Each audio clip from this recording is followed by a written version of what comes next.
Graças a Deus, a paz do nosso Senhor e Salvador Jesus Cristo. Estamos aqui na Igreja Assembleia de Deus Missão, na cidade de Astolfo Dutra, localizado no bairro São José, mais conhecido como Cabibó, na rua José Menezes Pereira, número 255. E nós estamos aqui, neste momento agora, entrando no momento da palavra do culto de ensinamento. Amém? E hoje nós vamos tratar da disciplina na igreja. Disciplina na igreja. Hoje a nossa escola bíblica, costumeiramente ela é ministrada em algumas, na maioria esmagadora das igrejas, sempre aos domingos, né? Mas nós, como sempre recebemos a revista tarde, né? Aí a gente acaba aqui ministrando ela cerca de uma 2 vezes na semana, para poder chegar mais ou menos junto no período de fechamento, né? Então nós vamos tratar, repito, sobre a disciplina na igreja hoje. E tudo aqui vai ser na hora, hein? Para a graça de Deus. Textual. E já vos esquecestes da exortação que argumenta convosco como filhos. Filho meu, não desprezes a correção do Senhor, e não desmaies quando por ele fores repreendido. Leitura, verdade prática. A disciplina cristã é uma doutrina bíblica necessária, pois permite ao crente refletir o caráter de Cristo. Irmãos, é para glorificar de pé, né? É um tema que é um tema que já é banalizado já em muitos lugares, mas a disciplina é verdadeiramente algo de extrema importância na construção de uma vida sadia cristã. Leitura bíblica em classe está lá em Hebreus capítulo 12, versículo 5 ao versículo 13, né, que nós vamos aqui pulá-lo, e nós vamos direto já para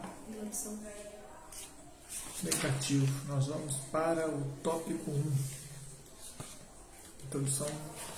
Não. A necessidade da disciplina bíblica. Deus é santo. Santidade é um dos atributos de Deus, e por isso é uma das causas que justificam a necessidade da disciplina na igreja. Eu sou santo, Levíticos 11:45. Deus é santo, e como tal deve ser reconhecido. Jesus mostrou na oração do Pai Nosso a necessidade de reconhecermos a santidade de Deus. Santificado seja o teu nome. Quando Deus se faz presente a nossa pecaminosidade se evidencia. E, vendo isso, Simão Pedro prostrou-se aos pés de Jesus, dizendo: Senhor, ausenta-te de mim, porque sou um homem pecador. Assim, quando o comportamento pecaminoso na vida do crente não é corrigido, a santidade de Deus deixa de ser reconhecida. Meus nobres, a lição aqui agora, o autor, mais uma vez, como nas outras lições, ele foi bem feliz, a bem da verdade. Sim, ele foi bem feliz, pois em dezenas de exemplos bíblicos na Bíblia, nós vemos que quando Deus, que é uma personalidade santa, é uma personificação, é a personificação, na verdade, da santidade. Deus é santo, santo, santo, quando e a santidade de Deus ela é tão explícita, irmãos, que no céu, na visão de João, ele viu os 24 anciãos com pau na mão e gritando: santo, santo, santo, santo. Então Deus é santo. E o que quer dizer a palavra santidade? A palavra santidade, talvez na cabeça de alguns, ela traz uma ideia de ser algo extraordinário, algo que é como se fosse uma endeusação. Não é absolutamente nada disso. A palavra santidade, ela quer dizer abster-se do mundo, ou seja, dentro do contexto bíblico, quer dizer todo aquele que se desvia do caminho do mal e obedece a Deus. Logo, aquele que... Abaixa um pouquinho dele, por favor. Logo, aquele que se desvia do mal e que obedece a Deus, ele sim pode ser denominado santo. Não necessariamente tem que operar algum sinal, tem que fazer uma coisa. A Bíblia nos chama de justos, a Bíblia nos chama de santos. Então, os justos são aqueles que trilham o caminho da justiça. Os santos são aqueles que trilham o caminho da santificação. Logo, todo aquele que se predispõe a servir a Deus de verdade e a renunciar a si mesmo e entregar a sua vida a Deus a ponto de ele se submeter às normas de Deus, às normas do Evangelho, às normas de Jesus, logo ele está trilhando o caminho da santidade, assim por então ele é santo. Mas repito, em diversos exemplos bíblicos nós temos o registro de quando uma personalidade santa se apresentava diante, uma personificação santa se apresentava diante dos homens. A primeira coisa que eles fizeram era isso, era se prostrar, era adorar, ou então falar: Pai, eu vou perecendo, que eu sou pecador, como Isaías que viu Deus. E os querubins. E quando ele viu como mesmo na qualidade de profeta, ele viu e falou: ai de mim que vou perecendo, pois sou um homem de lábios impuros. Então, a Bíblia diz que um dos anjos foi lá e tocou com uma brasa de fogo os lábios de Isaías, e os lábios de Isaías foram purificados. Perceba que Isaías, mesmo sendo profeta, ele ainda teve que passar por uma purificação, e era a purificação dos seus lábios. Isso nos demonstra que Deus não nos quer por completo, um terço, uma parte de nós. Que Deus não quer, aliás, corrigindo, uma parte de nós, ou nos quer pela metade, ou 80%, ou 99%. Deus nos quer totalmente para Ele. Então, ainda que não seja um pecado para a morte determinadas condutas nossas, nós temos que nos policiar e temos que vigiar para que verdadeiramente tais práticas possam ser consertadas e nós nos adaptarmos cada vez mais ao caminho da santidade, ao caminho do Evangelho. No caminho da santidade, o nosso eu fica para trás e todas as nossas barreiras e bloqueios humanos, eles sim ficarão para trás. Logo, é de extrema importância que nós tenhamos essa capacidade, essa compreensão, esse entendimento de que verdadeiramente, embora a Bíblia ela nos denomina como santos, como justos, nós evidentemente temos que trilhar esse caminho, temos que trilhar o caminho de forma perseverante.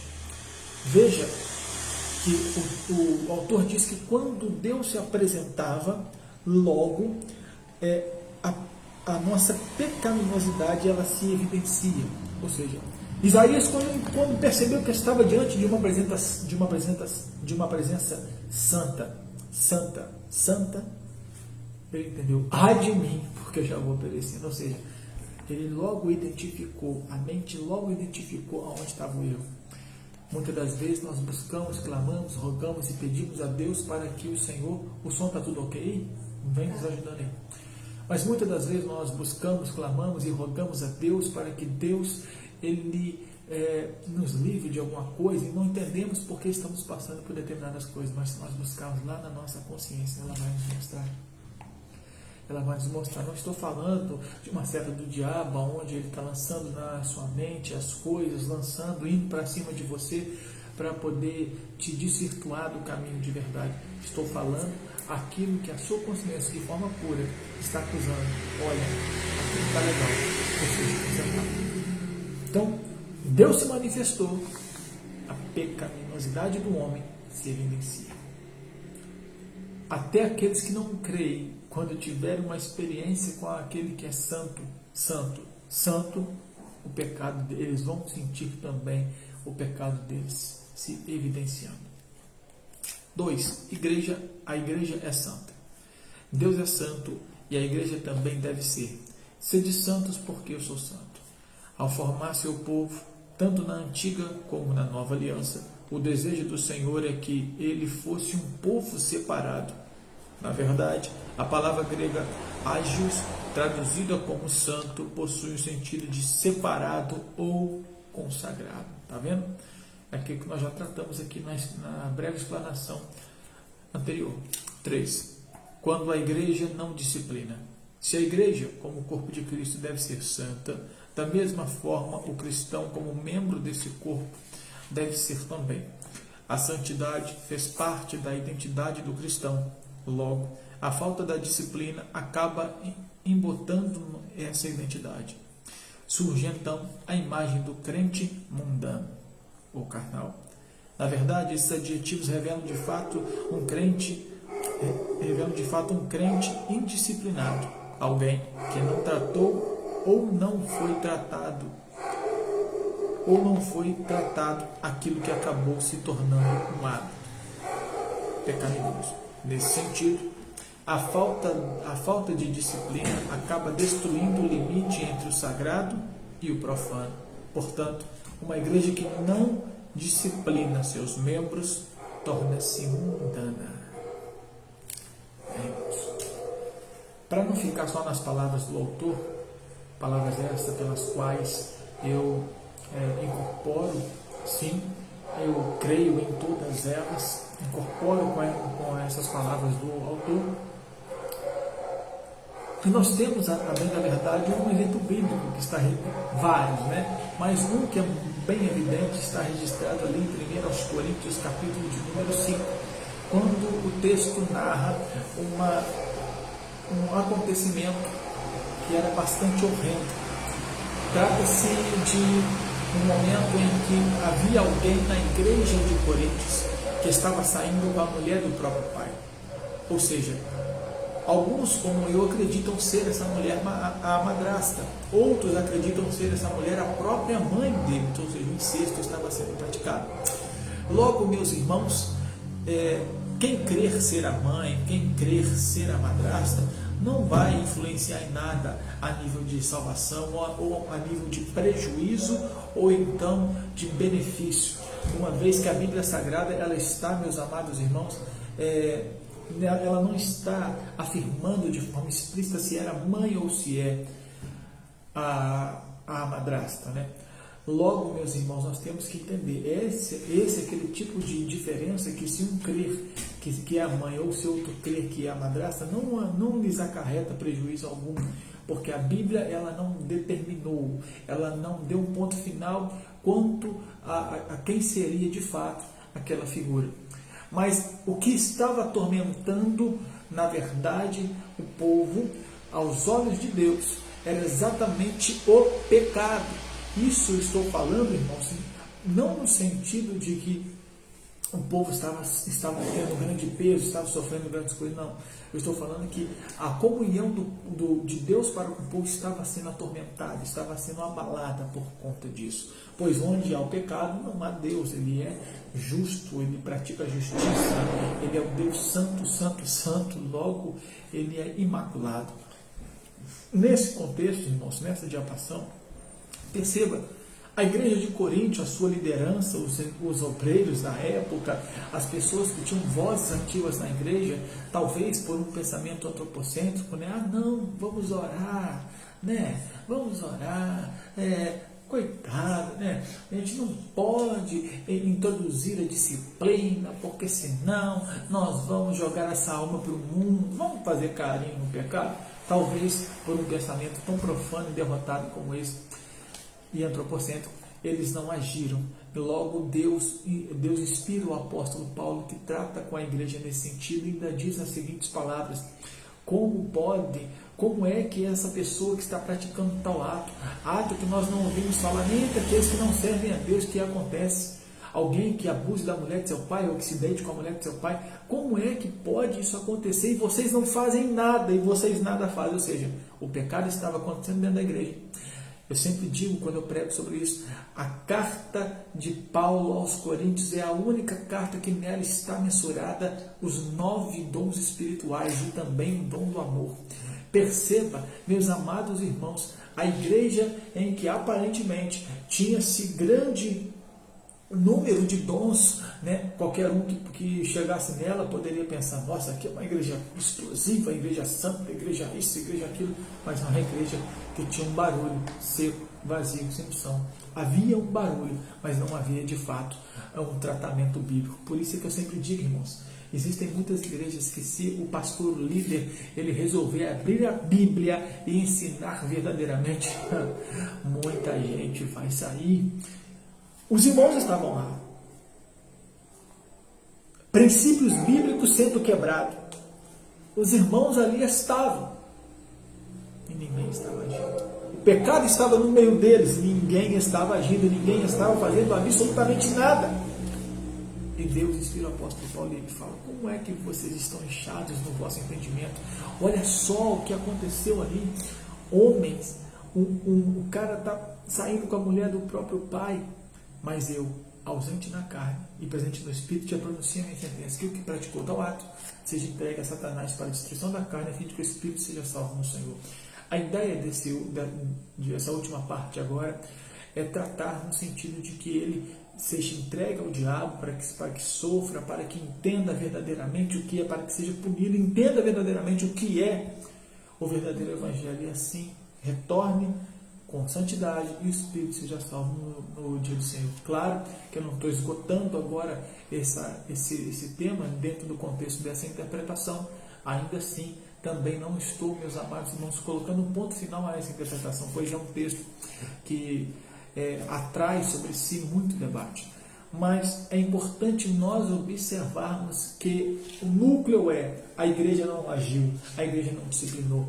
E antes que nós prosseguimos, é necessário nós entendermos que a disciplina, ela não é algo bíblico.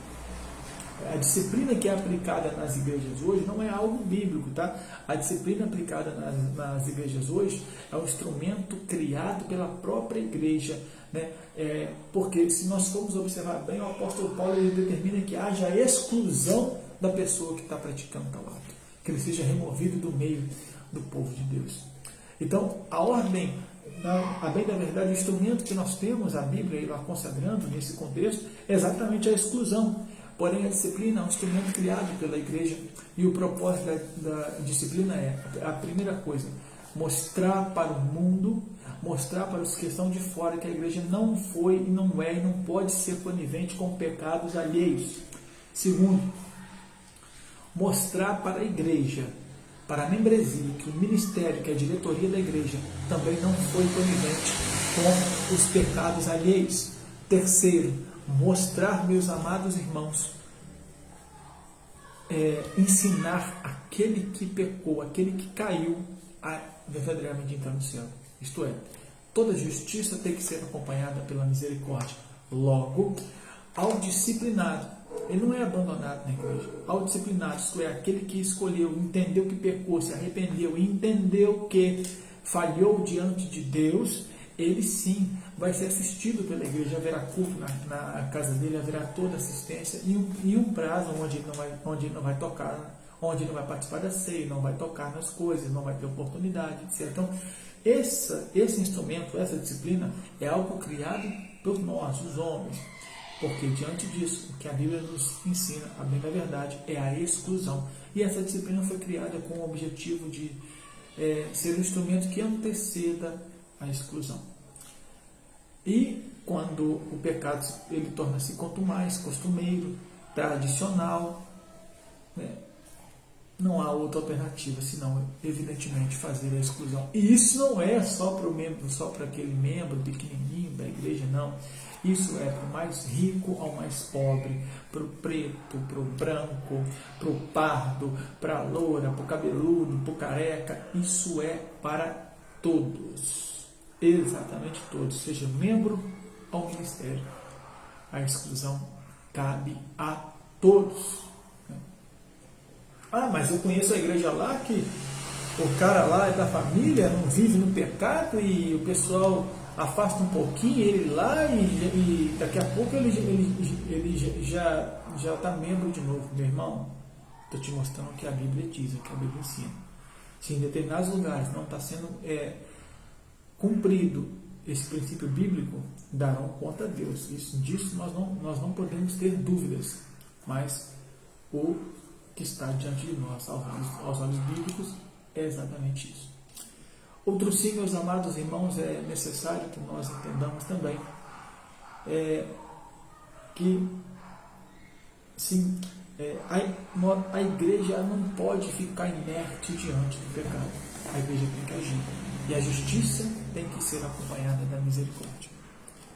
Amém? Amém. Essa é a característica, aliás, de uma igreja que é uma igreja santa. 3. Quando a igreja não disciplina. Se a igreja, como o corpo de Cristo, deve ser santa, da mesma forma, o cristão, como membro desse corpo, o deve ser também. A santidade faz parte da identidade do cristão. Logo, a falta de disciplina acaba embotando essa identidade. Surge então, aqui nós já passamos, né? Então, a ideia, assim, só para poder aqui nós finalizarmos o comentário, a ideia então do crente mudando é exatamente essa ideia. Está dentro da igreja, com práticas pecaminosas, ninguém faz absolutamente nada, e ele mesmo não cai em si. 2. Propósito da disciplina bíblica. 1. Manter a honra de Cristo. Quando o pecado não é tratado na vida do crente, Cristo é desonrado. O nome de Deus é blasfemado entre os gentios por causa de vós. Romanos 2,24. Se não corrigido, o comportamento pecaminoso compromete o testemunho cristão, no caso da igreja de Corinto, olha eu. Só para lembrar aqui que nós não preparamos aula antes não, tá? Chega aqui é na hora. No caso da igreja de Corinto, onde um dos membros adotou um comportamento flagrantemente pecaminoso, sem contudo ter uma resposta enérgica da igreja, condenando essa prática, levou o apóstolo Paulo a censurá-la. Não é possível alguém adotar um comportamento pecaminoso sem que isso incorra em um julgamento divino. É aquilo que nós já acabamos de falar. 2. Frear comportamento pecaminoso. Outro propósito da disciplina cristã está no fato de que ela põe um freio no comportamento pecaminoso. Isso porque o pecado é algo extraordinariamente contagioso, que tem poder de te alastrar com grande facilidade. Não sabeis que um pouco de fermento faz levedar toda a massa? 1 Coríntios 5,6 é o texto que nós havíamos falado aí. Não tolerar a prática do pecado. 3. Em 1 Coríntios capítulo 5, o apóstolo Paulo censura os coríntios porque não estavam adotando medida alguma para... Isso aqui, meus amados, é aquilo que nós já tratamos, né? Então, vou até pular. Nós previamente já tratamos aqui sobre isso. 3. As formas de disciplina bíblica. A disciplina como modo de correção. As Escrituras mostram a necessidade de sermos corrigidos. A correção contribui para o crescimento e formação do caráter cristão. Porque que filho há a quem o pai não corrija?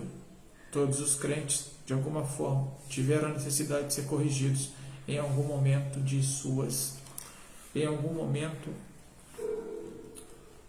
se alguém não é corrigido quando erra, então, segundo a Bíblia, trata-se de um bastardo, não filho. Hebreus capítulo 12, versículo 8. Pedro, por exemplo, teve que ser corrigido por Paulo quando adotou uma atitude visivelmente errada em relação aos gentios. Quando o crente comete alguma falta e não é corrigido, a tendência é que isso acabe se tornando um comportamento. O comportamento errado é reforçado. Dessa forma, o alvo da disciplina é levar aquele que pecou ou vive na prática do pecado à restauração e reconciliação. Né?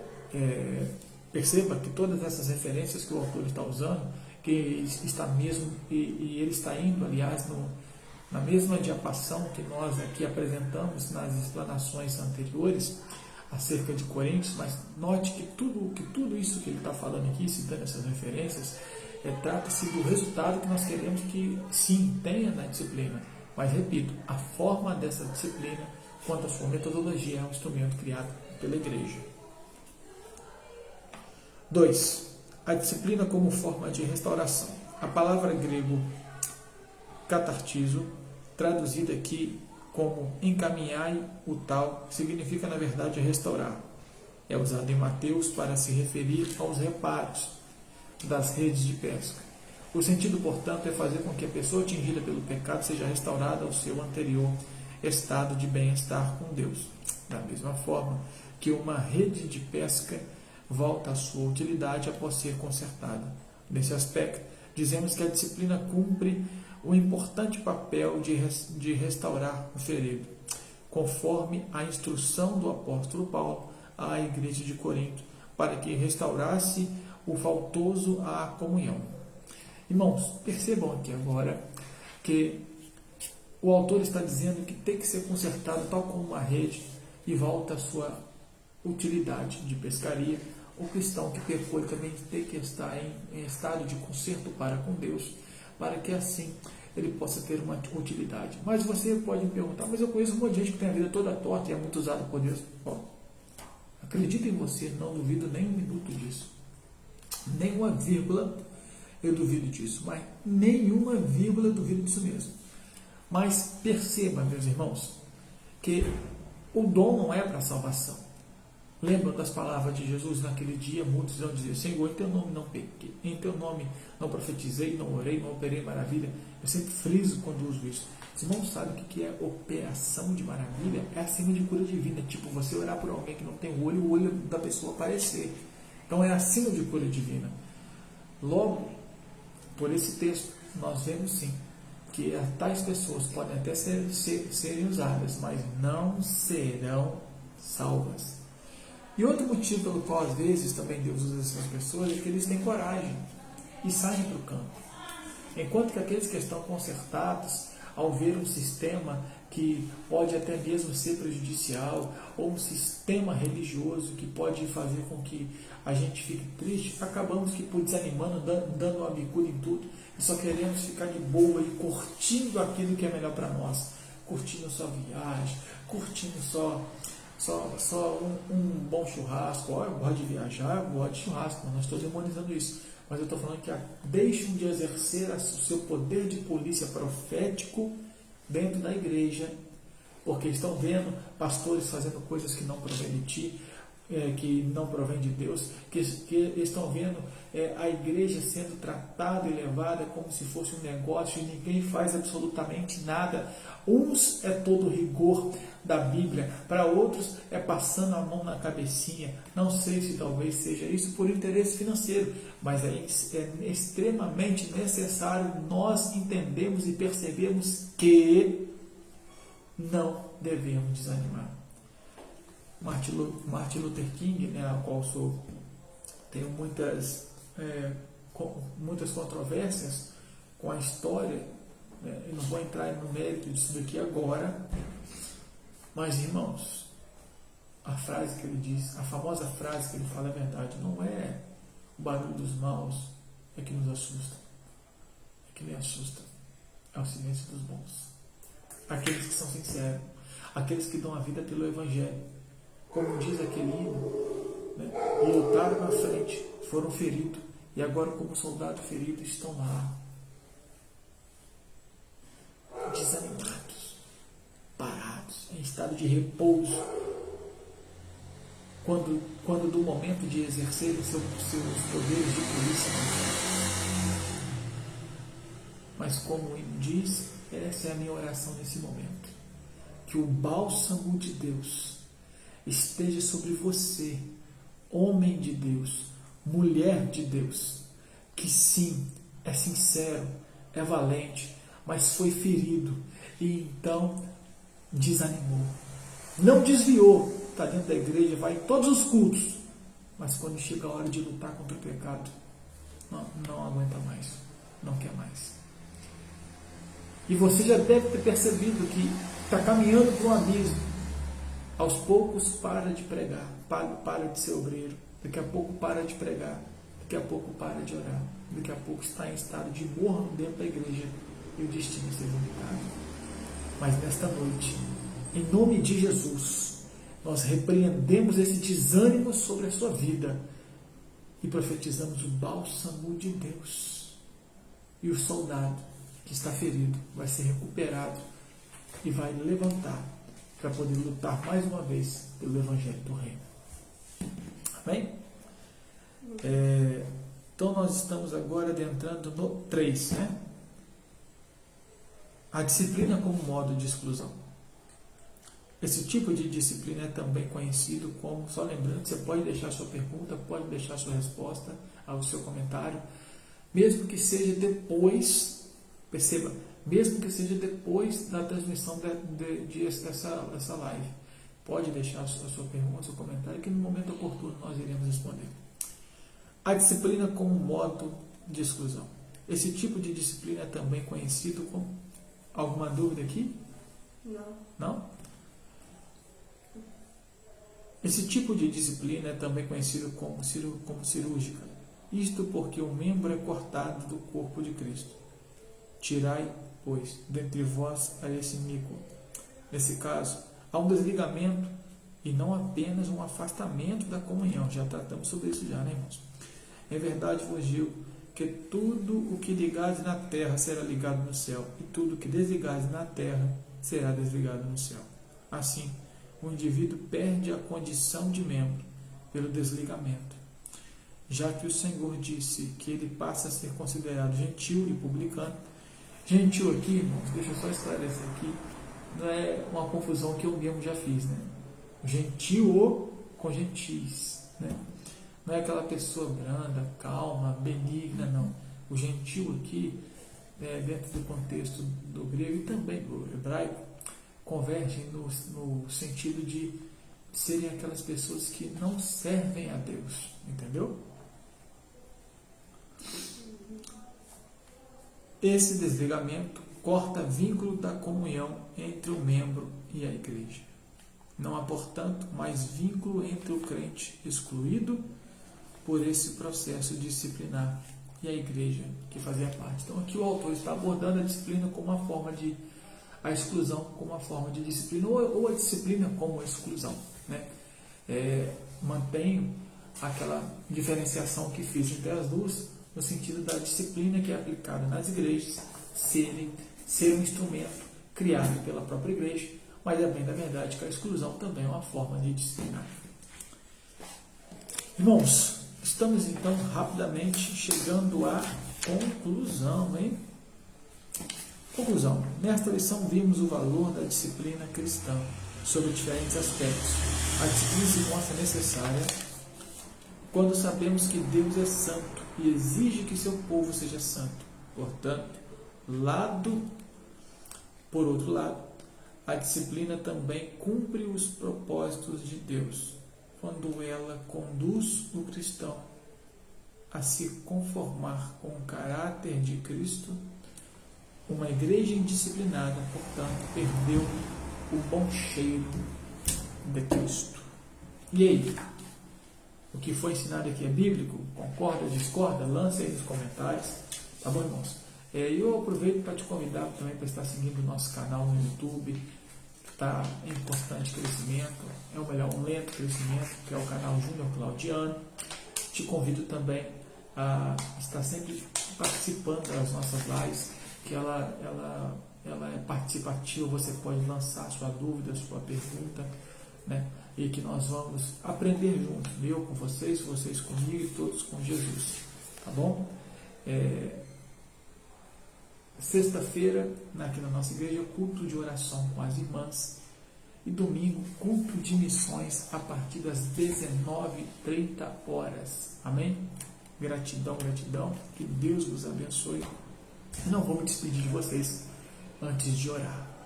Pai, em nome do Senhor Jesus, a lição que ora foi ministrada nesta casa hoje reflete, Senhor, o que de fato tem acontecido em muitos lugares. Senhor, eu te peço que tenha misericórdia da tua igreja, que tenha misericórdia das nossas vidas, meu Deus, mas em nome de Jesus, pela tua graça e pelo teu poder e pelo teu Espírito, eu te peço, Eterno, para que o Senhor possa mudar o quadro, mudar a história. E mais uma vez eu te peço, diante daquele que eu te peço de uma forma especial, Senhor, por aquele que esperou, chegou esse momento e está ouvindo essa oração. Pai, levanta de uma forma poderosa. Senhor, Encoraja nesse momento. Senhor, livra o Senhor do abismo, livra o Senhor do mal, mas glorifica teu nome na vida dele, para que ele possa estar a partir de agora na sua presença, como profeta para essa geração, exercendo o poder fiscalizador de polícia dentro da igreja, defendendo os vossos princípios e não aceitando jamais o pecado. Em nome de Jesus. Amém. Amém. Que Deus os abençoe, que o nome dele seja glorificado na sua vida, em nome de Jesus.